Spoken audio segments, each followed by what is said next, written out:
Hi everyone, welcome back to my channel, True Crime with Jess Rose. Now, I have my new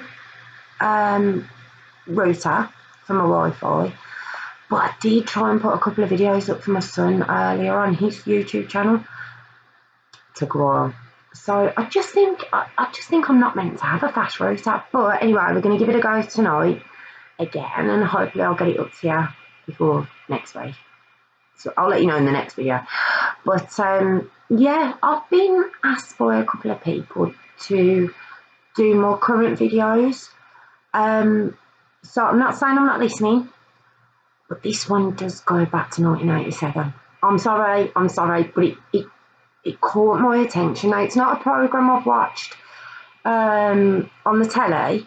It is something I've seen online. And it's an American show that's been shown online that I haven't seen here. And it's called American Justice. And it just happened to catch my eye and I started watching it. It was like, oh my, I don't remember this story. Well, I wouldn't really. But, oh, terrible. And I have heard the name. I have heard her name. So I think the story itself and how bad it was has kind of stood the test of time. And the lady's name I'm talking about is Hedda Nussbaum. And she's a Jewish lady. And she was born on the 8th of August 1942. Now, Hedda had a working class upbringing to a Jewish family. She said it was a very happy upbringing. Because she does appear on the show. I'll get to that. And she was just a very happy child, very studious. And she actually became an editor and author of children's books for Random House Publications in New York. Basically in 1975, so we've jumped quite a bit, but because it's such an in-depth story, you'll see why I've jumped. But we basically jumped to when Hedda was 33. And she does say on the show that her and her friends started going to a few parties around that time because she'd worked really hard, but I suppose she just felt it was time to settle down and get married. So she started going to parties, and one of these said she met a gentleman called Joel Steinburg. Now, Joel was only a couple of years older than Hedda. He was very successful. He was a lawyer. Had his own apartment, good money. He was a very good match for Hedda. But she noticed that after about a month or so, she had to finish it because he was very controlling. With all those positives that she saw about him, there was this very controlling side where she said he wanted to see her every single night.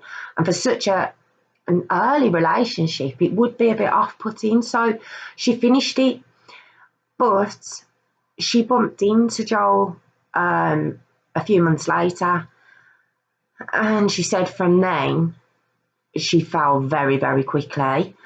And she said, he's attractive, he's a DA, he's got a really nice apartment, he's got money. He had all these positives, and I don't know why she managed to see through the controlling side the second time round. I'm not too sure how that came back, or whether he hid it a little bit better. Maybe he realised he was putting her off.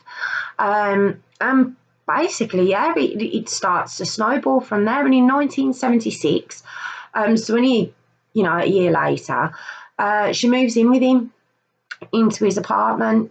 Now, one thing about her is she was very shy. She was an introvert, not very outspoken. Whereas Joel, given he is a defence attorney as well, very, literate. He was very assertive. He's a very confident guy. And she does say on the programme that quite soon after her moving in, he started to, she took it as mental, you know what I mean? And he started to teach her how to be confident and, you know, when they'd go to parties, when they'd get home, he'd critique her. On the show, she sees this as like a real positive thing, and he'd tell her where she went good and where she went bad. This is her boyfriend. This is her partner that she's moved in with. Not someone she's paying to help her with, you know, bring her out of herself. But yeah, he'd critique her when they get home from parties and tell her where she could have been louder or she should have been a little bit more reserved. Okay. And basically she started getting promoted through work. At work. She put it down because of this, and one of her promotions she actually put forward that it was because of him that she got the promotion. And so again, okay, fair enough. You know, and they were together and they were getting on. Joel was getting more controlling, but she was falling deeper for him, so I suppose she wasn't seeing it as controlling. And after 3 years, long time, Joel hit Hedda for the first time. Now, one thing I should say about Hedda, she was very attractive woman. You see pictures of her, you know, this long, dark hair, just a very striking looking woman. He was... I don't know, you know, I don't know back then would he have seemed attractive.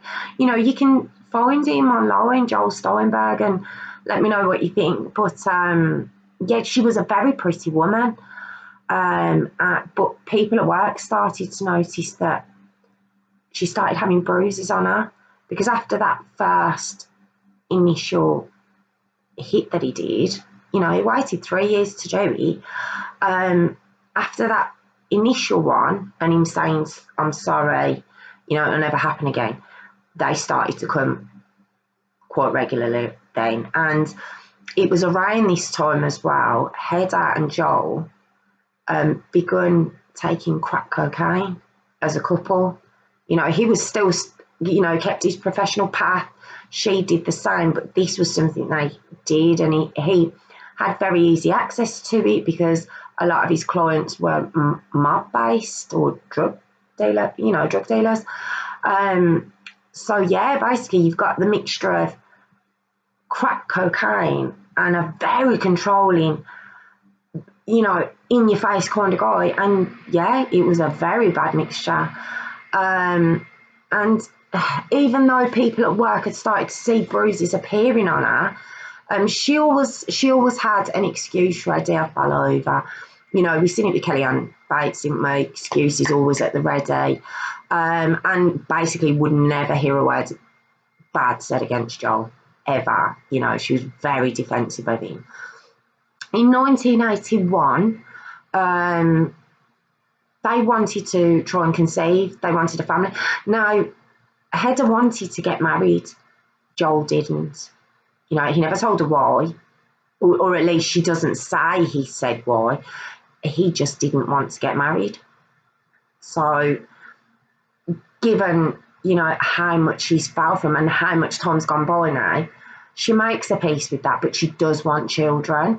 And like I say, in 1981, they do start to try and conceive as a couple. And, you know, she said he did want children. You know, she figured he'd make a great father. Crack addict. Anyway, you know, I try really hard to keep these opinions to myself, but it's like, really? After trying for a little while, they realise they can't conceive. You know, they just try unsuccessfully for quite a while. And they don't conceive. So, given some of the people that Joel knew, they, in the May of 1981, when she was a day old, illegally adopted a young girl who they called Elizabeth. Let me pronounce his name properly. Elizabeth. I'm ever sorry about this. I just want to make sure I'm getting the pronunciation right. So she was called Elizabeth Steinburg. Sorry. But they called her Lisa. I found that bit odd. Elizabeth, Lisa. Maybe Lisa. I'm thinking maybe because it was an illegal adoption, maybe keep her names, you know, what she was known as, not actually being her registered. I'm not sure. Was she registered? No, well, she couldn't have been, could she? So I don't know. But Elizabeth Steinburg was called Lisa. And yeah, they had this 1-day-old baby, and Hedda says, you know, it was great. It was great for a little while. But they continued the crack cocaine, and the beatings continued too. And it got to the point where, as time went on, that Hedda was being beaten so badly that she became disfigured. She actually became disfigured from all these beatings she was getting, and Lisa was seeing these beatings. But as far as we can tell, Joel was okay with Lisa for a very small amount of time. And this is where this all, I mean, it was taking a dark turn anyway, but it's about to really reel off now. And basically he was beating Lisa as well. But at the same time, because he actually disfigured Hedda by this point, he wouldn't take her to meetings. He didn't let her leave the house. She was only allowed to go shopping after dark. She was that bad. You know, oh, I'm really sorry, I missed out. Before Lisa came along, I believe she was sacked from her job. Hedda was. You know, she had a really good job, and because of the constant beatings and the constant absences from work, they let her go. So yeah, she didn't leave the house. She didn't leave the house at all, unless it was in darkness to do a little bit of shopping. And so Joel had started bringing Lisa, you know, I think when she was about 4, to these meetings, and there's a recording about, and I think the waiter, from what I could gather, although it was the 80s, you know, I think he still found it odd that there's this very small child in what, from what I gathered, a very adult restaurant. And he records her, and he asks her, what's your name? She goes, Lisa. And he goes, you know, what are you doing here? Then she said, I'll come out for dinner. Very well-spoken little girl.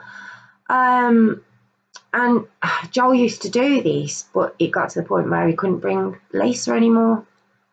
And when Lisa was going to school, Joel instructed Hedda to make sure that Lisa had long sleeves on to cover the bruises.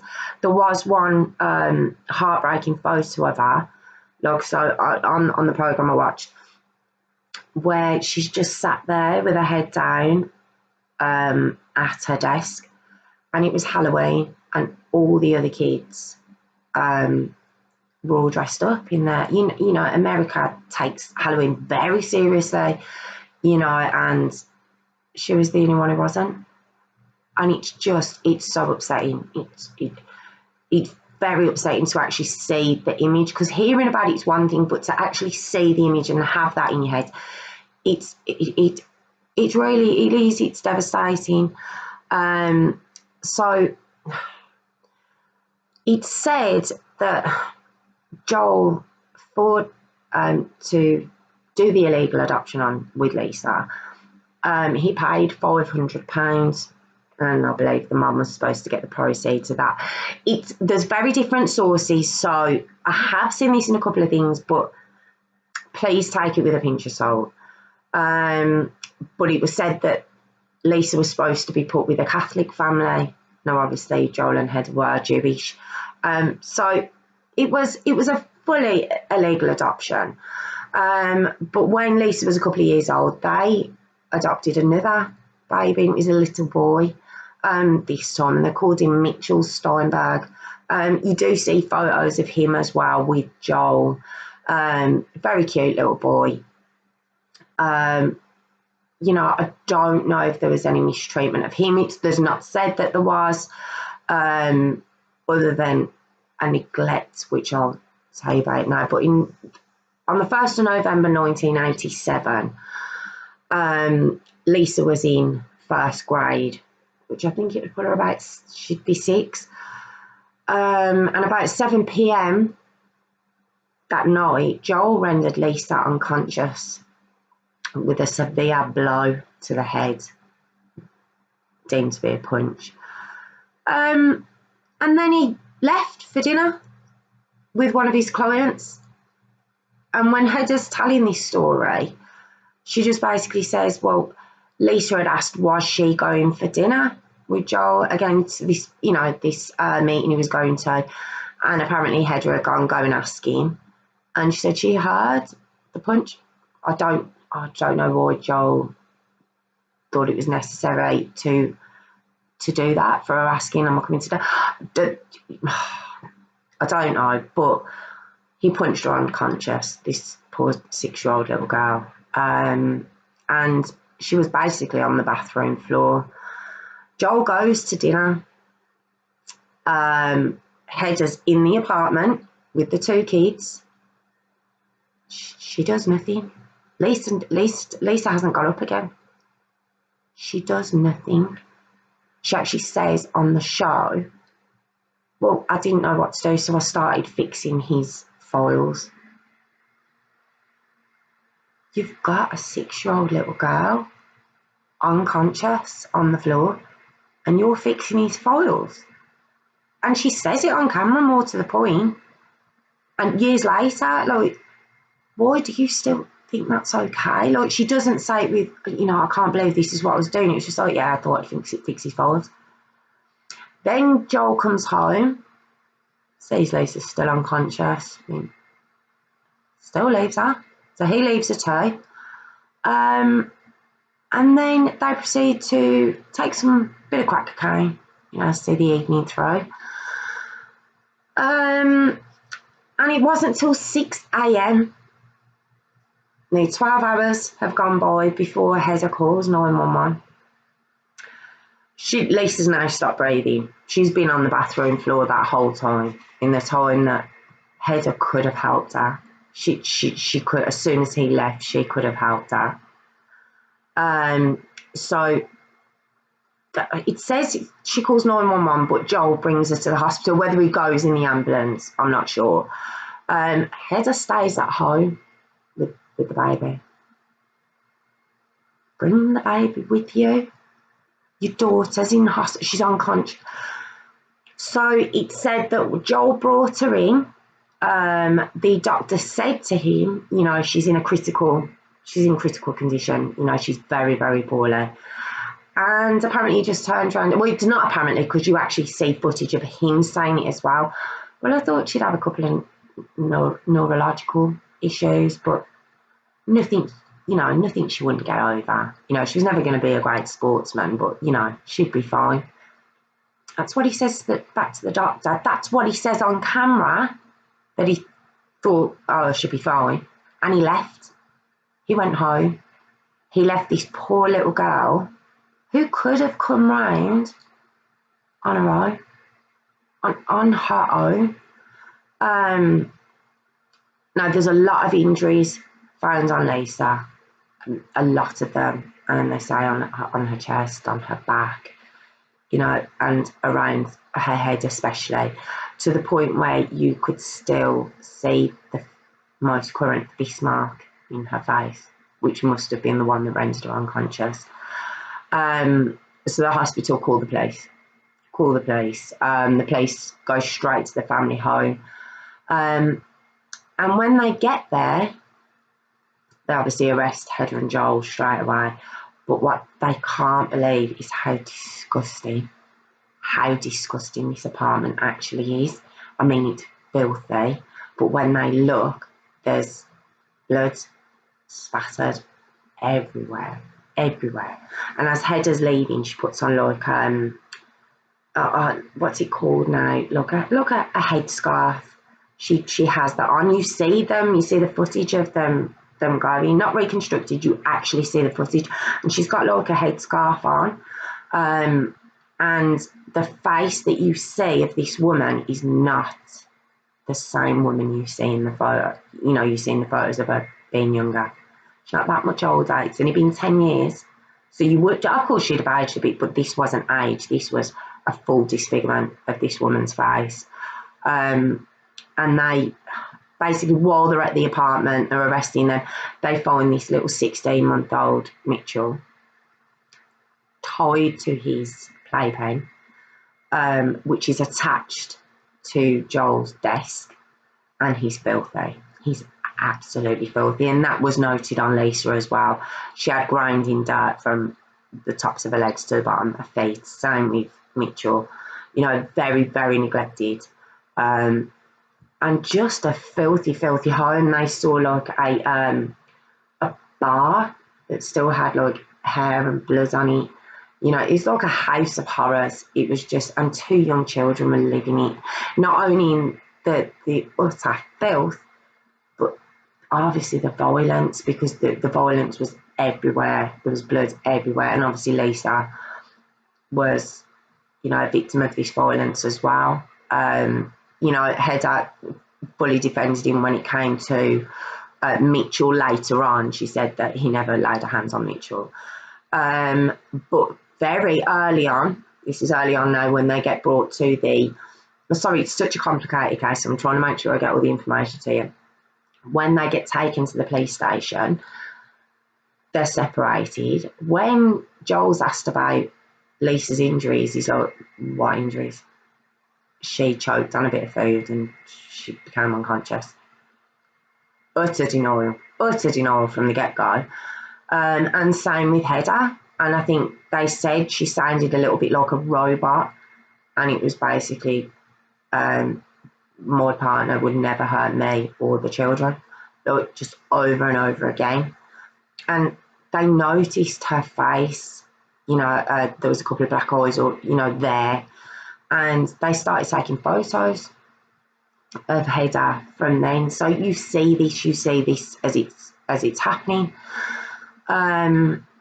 And basically, the whole time they were there, none of them asked about Lisa. Not once. Not Hedda's her mum. I know she was adopted, but she was adopted from 1 day old. 1 day. So it wouldn't matter if you adopted a child from 10. If you wanted that adoption, you would see them as your own. But she adopted her from 1 day old. So you would think that mind you, she left her on the bathroom floor dying, so why would she ask about her? Why would she bother? And 3 days after arriving at the hospital, Lisa died of blunt force trauma to her head, and she died alone. They never got to go to the hospital, but they didn't even ask about her. So it was just self-preservation at that point. Well, on Joel's behalf it was. So both of them were charged with murder, Joel and Hedda. Hedda was taken to a women's hospital / prison. Joel was taken to a place called Rikers Island, known in New York that way. And while she was there, they actually catalogued her injuries, because this woman she was a mess. There's no two ways about it. Remember I said the headscarf. So when she took the headscarf off, there was just, her hair had been ripped out in many, many places. She had black eyes. She had a broken jaw. There was bruises, absolutely head to toe. You've seen them, big black bruises all over her. And when they'd stripped her, obviously down to her underwear to catalogue these injuries, and it's just terrible. She actually had gangrene, like severe gangrene in her right leg, like that she was living with, that all these injuries, and they were just that bad. They disfigured her face. Her face was not recognisable from who she was. And it wasn't a natural change. It had been forced. It was a forced change. But even with all of this being catalogued and being charged with the murder of her daughter, adopted or not, she still outright refused to say that Joel had anything to do with her injuries or Lisa's. She didn't even try and protect her then.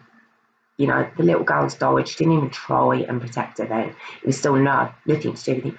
And when things started changing?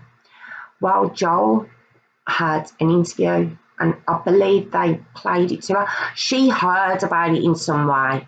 And in this interview, basically, he doesn't say she did it. Doesn't say it was her that hurt Lisa.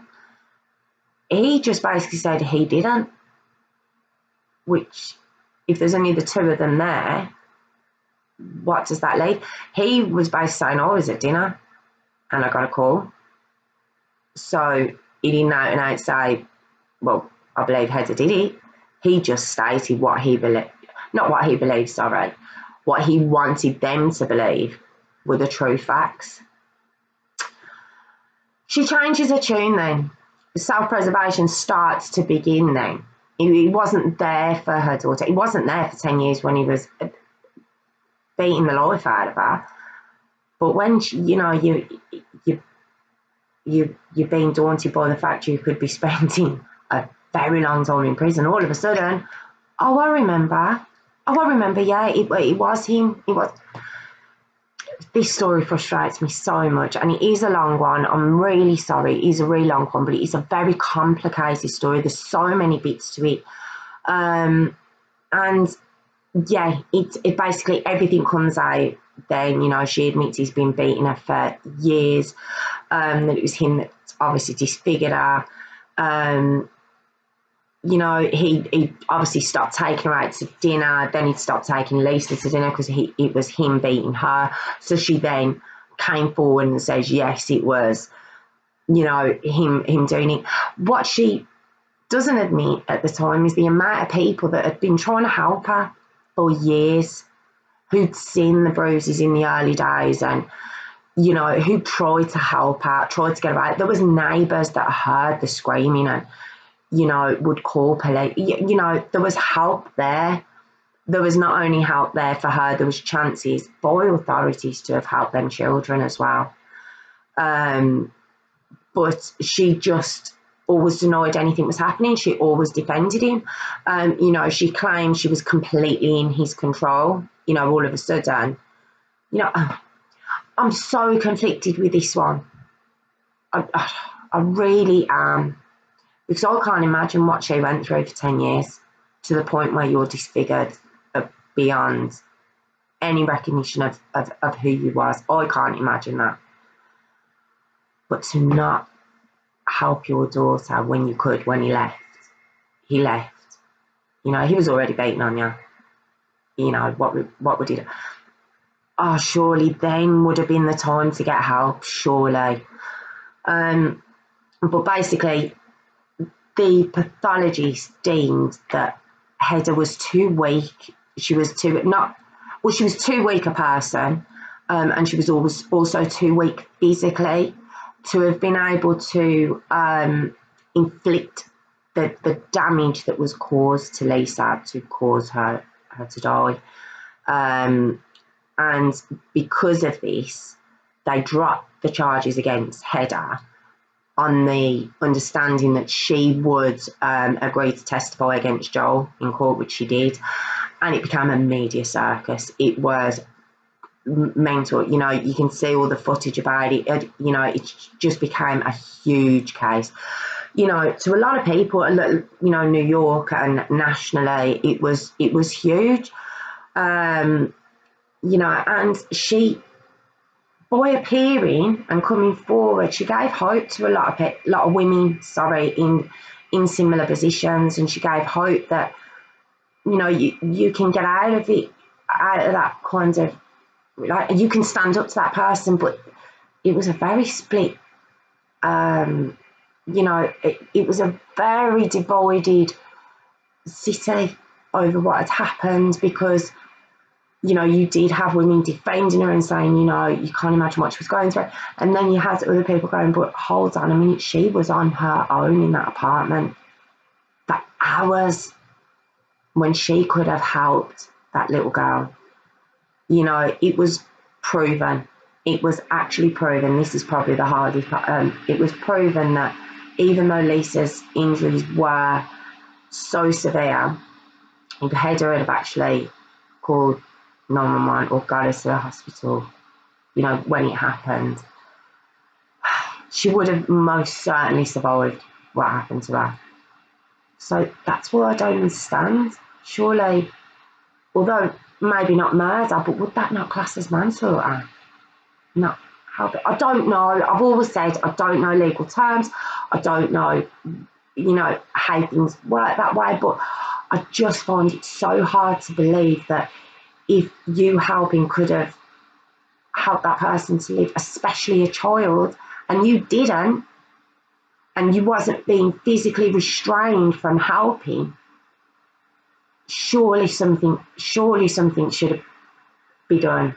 But anyway, in 1988, Joel was found guilty of first-degree manslaughter, and he got 16 years, Joel did, and he was actually released in 2004, so he's out and about. But while Joel was in prison, Hedda had numerous reconstructive surgeries done, so you do see her in more up-to-date appearances. Nothing current, as far as I've seen, but before he got out, and I think she done one brief one after he got out, because while he was in prison, she started support groups for battered women, and she did that for 8 years. In 1995, she also began giving lectures at colleges, and I'm sorry, I'm really talking my hands up, at colleges and shelters. But when he was released in 2004, she kind of came away from public speaking. She moved state, she changed her name. There was obviously still a fear of this man, or, you've done what you need.